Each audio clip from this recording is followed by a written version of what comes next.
آگے پیچھے والا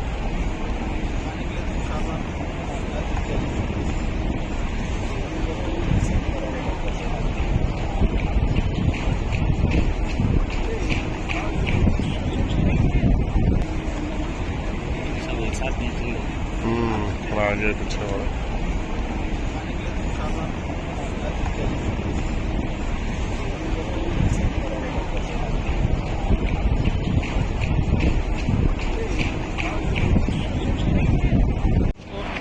عرش پر بلوایا تھا تو اس وقت وہ براق جو آسمانوں سے آئی ہوئی سواری تھی اس کو وہیں پر باندھا گیا تھا.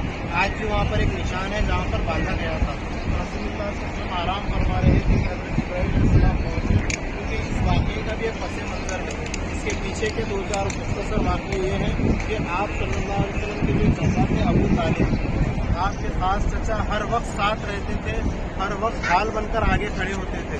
حضرت ابو طالب کا بھی انتقال ہو چکا تھا اور طائف کا سفر بھی رسول اللہ صلی اللہ علیہ وسلم کر چکے تھے. طائف کی جو قربانیاں تھیں, طائف کا ہم نے کل واقعہ سنا کہ کس طریقے سے دل خراش واقعہ تھا. وہ یہ واقعہ اور یہ واقعہ حضرت خدیجہ رضی اللہ عنہا کی دنیا سے وفات پا چکی تھی. یہ تین واقعات رسول اللہ صلی اللہ علیہ وسلم کو بڑا غمگین کر چکے تھے. تو اس کے بعد اللہ تعالیٰ نے شب معراج یعنی اپنے حبیب حضرت محمد رسول اللہ صلی اللہ علیہ وسلم کو اپنے پاس بلوائے. یہ اس کا لمبا تفصیلی واقعہ ہے کہ رسول اللہ صلی اللہ علیہ وسلم آرام فرما رہے تھے, جبرائیل علیہ السلام پہنچے, پھر رسول صلی اللہ علیہ وسلم کے قدم مبارک کو اپنے پر سے کہ اللہ کی طرف سے حکم تھا کہ میری نبی کے پاس جب جائیں قطعی تکلیف نہ دیں, وہ اگر سو رہے قدم مبارک پر رہو اور میرے نبی کو چلاؤ. پھر آپ صلی اللہ علیہ وسلم اٹھے, پھر حضرت ام ہانی رضی اللہ عنہ کا وہ مکان تھا, پھر آپ صلی اللہ علیہ وسلم کو سامنے بہت ساری چیزیں وغیرہ پیش کی گئی. پھر یہاں سے آپ صلی اللہ علیہ وسلم کو سبحان اللہ اسرا بعبدہ لیلا من المسجد الحرام, مسجد حرام سے مسجد اقصی کی طرف اللہ کے نبی صلی اللہ علیہ وسلم کو براق کے ذریعے سے یہاں سے سفر کروایا گیا. پھر یہاں سے لمبا تفصیلی واقعہ ہے شب معراج کا. مسجد اقصی کے اندر تمام انبیاء کی آپ اس کی امامت فرمائی. اس میں کم و بیش 16 انبیاء تھے. حضرت سیدنا آدم علیہ السلام سے لے کر حضرت عیسیٰ علیہ السلام تک تمام نبی موجود تھے. اس وقت نماز کا موقع آیا تو تمام نبی سوچنے لگے کہ امامت اگر ملے گی تو مجھے ملے گی. تمام نبی بڑے بڑے انبیاء تھے. آدم علیہ السلام سوچنے لگے کہ میں تمام انبیاء کا باپ ہوں, میں ابا ہوں, تو ہو سکتا میں آگے پڑھوں گا نماز پڑھانے کے لیے.